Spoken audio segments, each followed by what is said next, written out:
Hello, in part 3 of the chapter 7, we are going to focus on online collaboration, collaborative web-based resources, and integration strategies. By the end of this lesson, you will be able to select collaborative web-based resources and strategies that would be most effective for teaching and learning. Let's start with online collaboration. What is online collaboration? Online collaboration is the process of connecting users digitally to communicate in an online space. Instead of sitting in a physical space, online collaboration allows people to collaborate from different locations and devices by accessing virtual work environments and shared online workspaces. Online spaces that allow people in a geographic location to come together for the purpose of sharing and creating content are broadly referred to as social networking sites. CNS are also referred to as Web 2.0 resources because they change online from users viewing experts' content to participating in interactions that create user-generated content. These resources include blogs, microblogs, content creation, wikis, video and sharing communities, and social networking sites. Collaborative web-based resources allows not only faster widespread adoption than most previous technologies, but also have had unprecedented impact on society and civilization. Moreover, Web 2.0 resources bring together communities from around the world whose members can be diverse in nearly every way except for a shared interest in a topic or activity. And they have enabled endeavors ranging from finding research to supporting revaluation. In addition, education has experienced a revolutionary impact from these collaborative web-based resources. Hello, it's me, Mediha. Thank you, Melisa. It's my turn. Let's talk about blogs and microblogs. What are blogs and microblogs? Let's talk about blogs. Blogs is a type of web page that's begun as personal journals, but they rapidly expanded to become sites where a blogger posts content and where others can post responses to the content. Blogs are created, designed, and managed and updated by an individual with regular entries of event, descriptions, opinions, narratives, and commentaries added over time. Hypertext markup language, what is this? Users don't have to understand hypertext markup language or other web authoring language to create update blogs. Rather, most login sites such as WordPress and Blogger. Let's continue the strategies. We have 5 strategies. Blog interaction too. Blogs have support a variety of to productivity, instructional and administrative purpose. Firstly, support for engaged writing. The most high-profile use of blogs has been to encourage more frequent engaging writing among students in content areas. Secondly, collaboration in top content area topics. Blog activities have been reported in a wide range of content areas to improve collaboration skills in ways that enhance content learning. Thirdly, communication among teacher communities of practice. Teachers also get involved in a blog professional development strategies from generating ideas for lesson plans to gaining new skills in their content area. And fourth, increased interaction with parents, community members. Some schools keep blogs for certain areas such as schools, library, media center to communicate with stakeholders. 5. updates and insight on education topics. Educators of all kinds, including schools administrators, follow blogs for the same reasons that they read education, newsletter columns, and professional journals. Let's continue to example. I have one example about the blogs. You can review the example of technology interaction blogs as you can see in the 7.1 in a photo. Yes, in 1 minute you can review.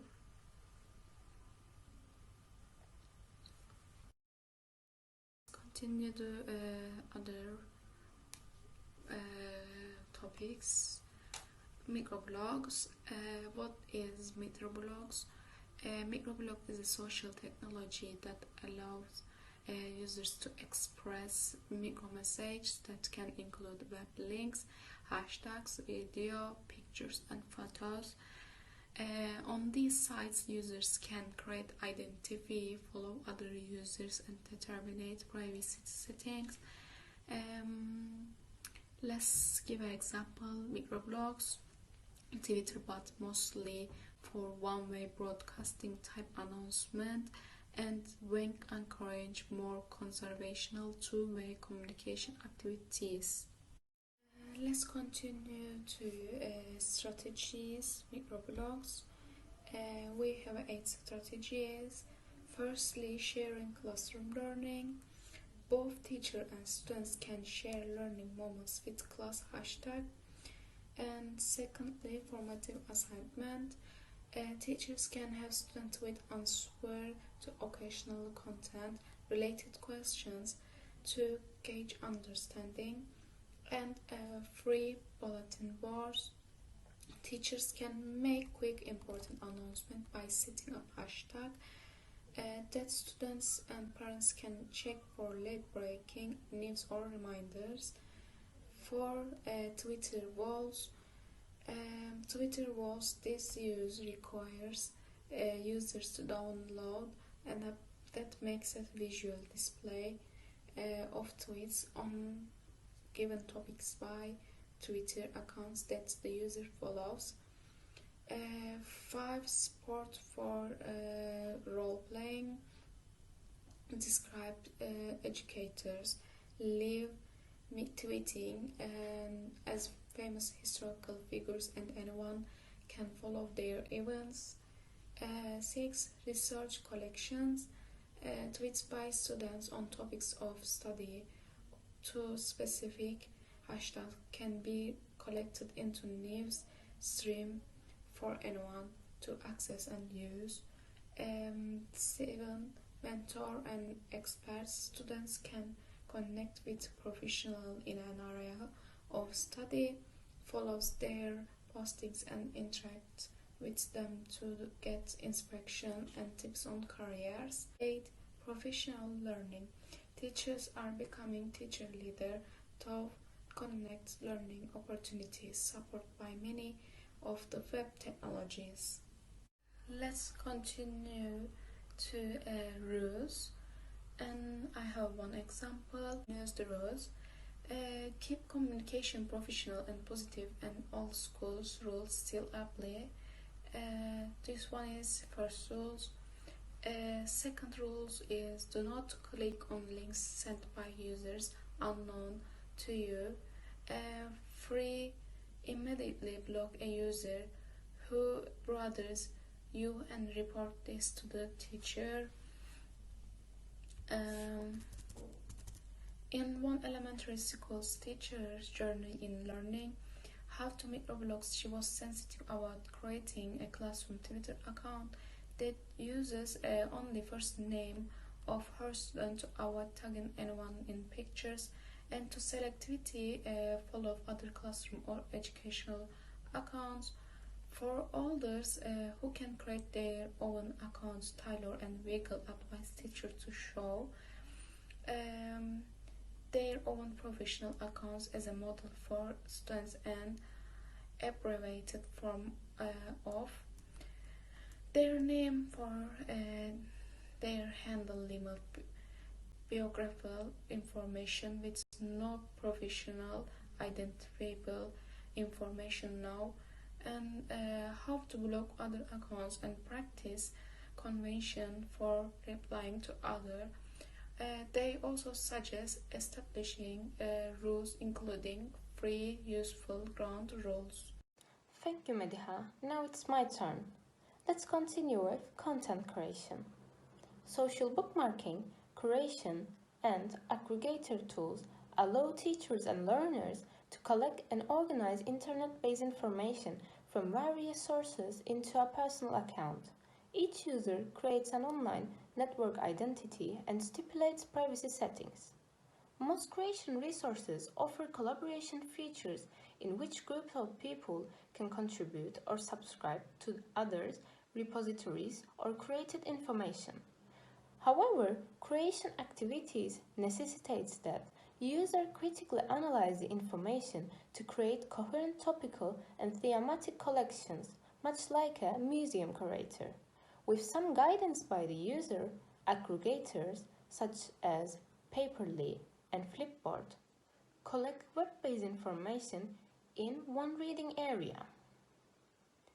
Users can do the following activities with popular curation, bookmarking, and aggregator tools, which are Pinterest, Learnest, Storyfy, Packet, Pearltrees, Digo, Flipboard, and finally Simbalu EDU. Let's have a look at Pinterest. Pinterest collects visual images and organizes such pins on Pinboard. Learners organizes text, images, sounds, and video on boards, with other boards created by topical experts. On the other hand, Storyfy creates web content, organizes it in a story editor to craft your story and share it on the web. Packet saves web resources from any device to read and review later. On the other hand, Pearltrees organize, explore, share interest-based web content.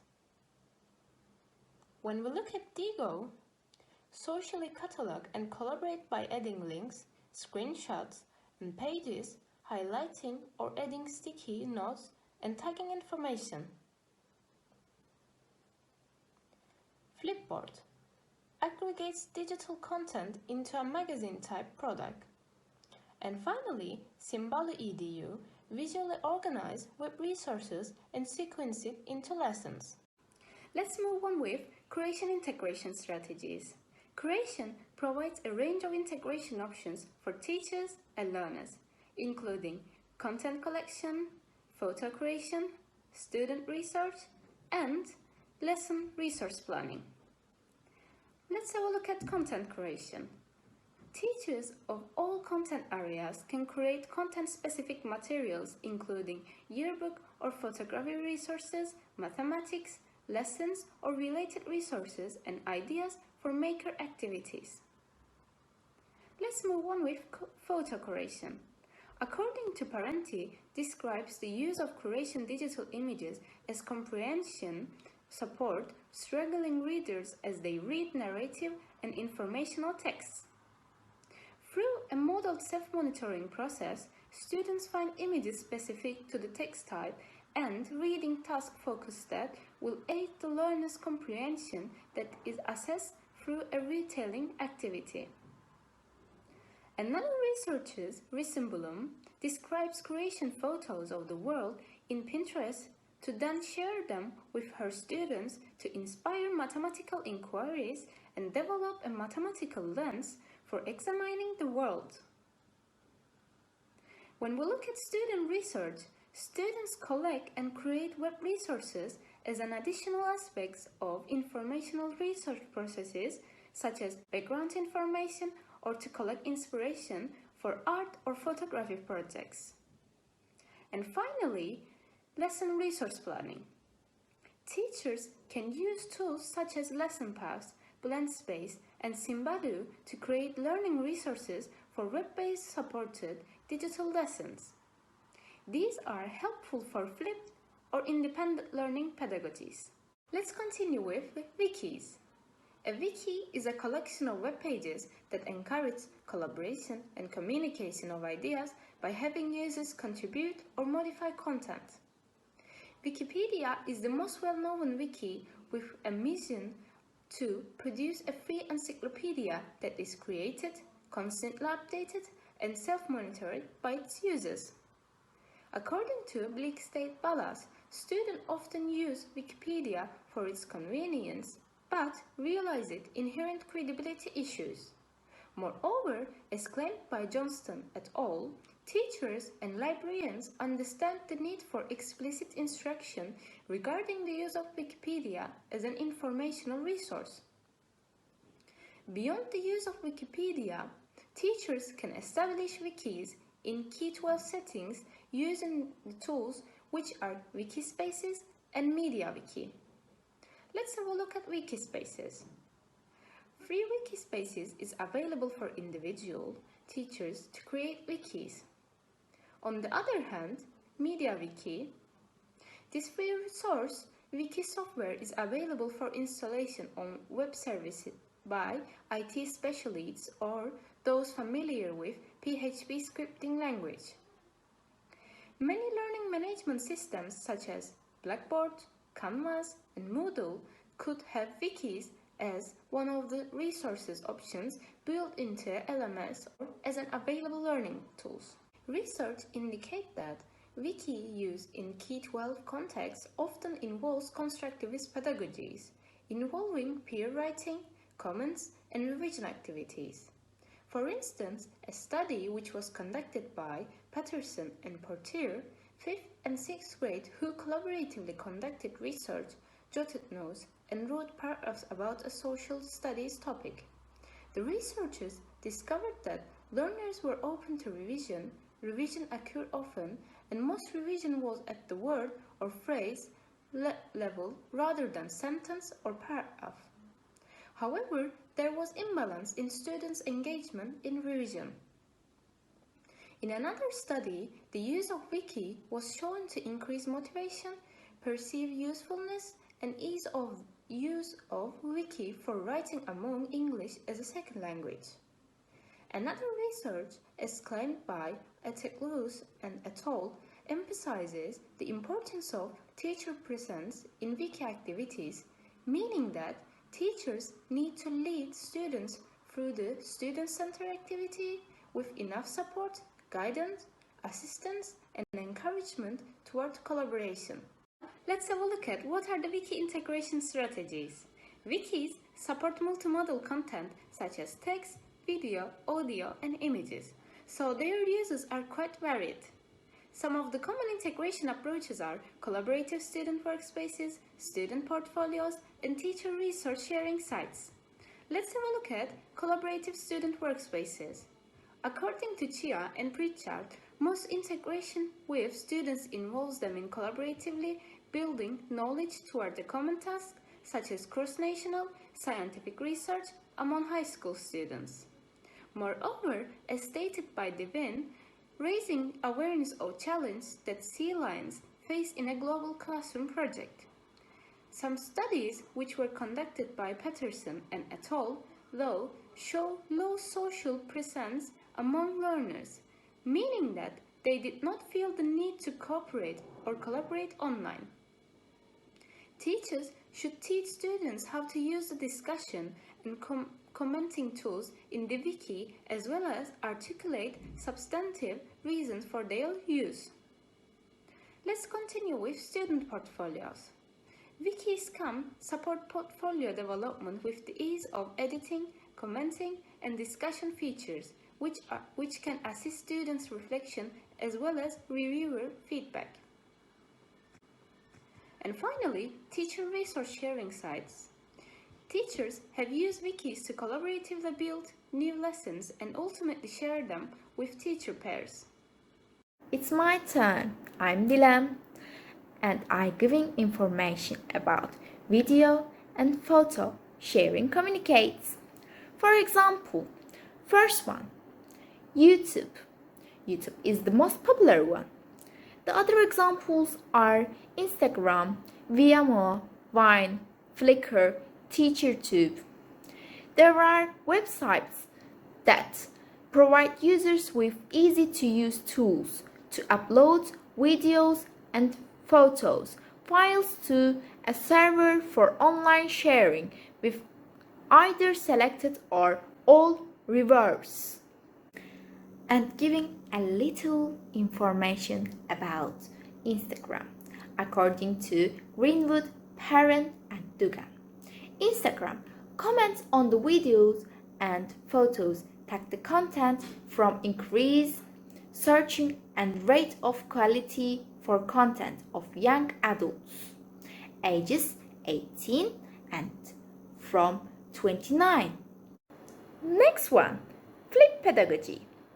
Teachers who use flip pedagogy often introduce students to its concepts via podcast before coming to class and then spend class time on other learning activities.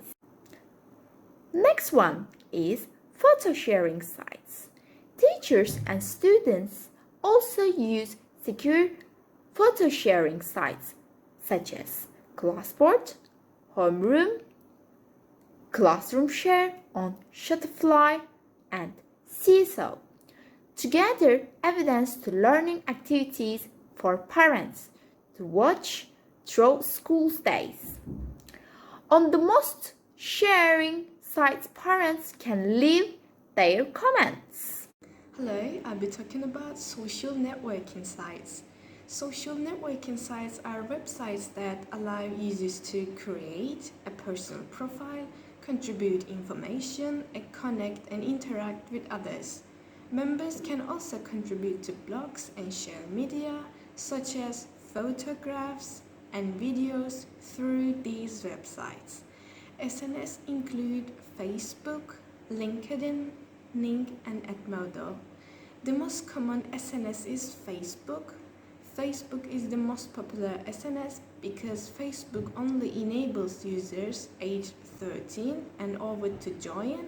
It's only appropriate for use by secondary students, presuming their school or district policies permit it.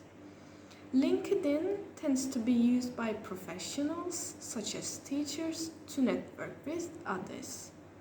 Edmodo was created for teachers, schools, and districts, so it's the most widely available commercial educational SNS.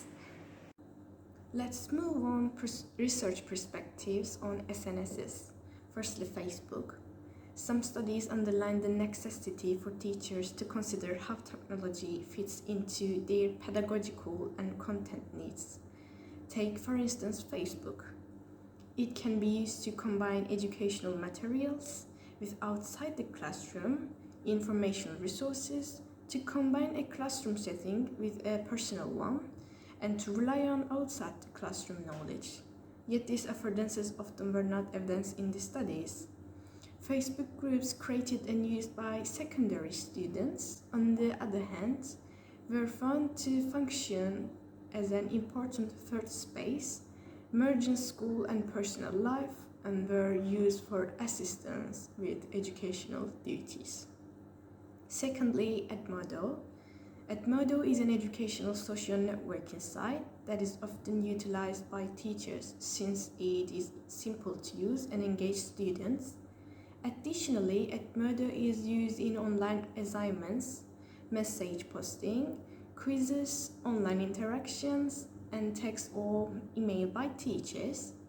The usage of Edmodo by teachers resulted in the development of flip pedagogy, which incorporates video content. The sole negative is that students lose their access codes, and their strong desire to utilize Edmodo leads to other obligations being overlooked. SNS are useful for maintaining in touch with parents and implementing collaborative and constructivist discussion-based tactics due to their highly social nature. The following are some of the more prevalent strategies. So there are strategies. First of all, communicating with parents and community members.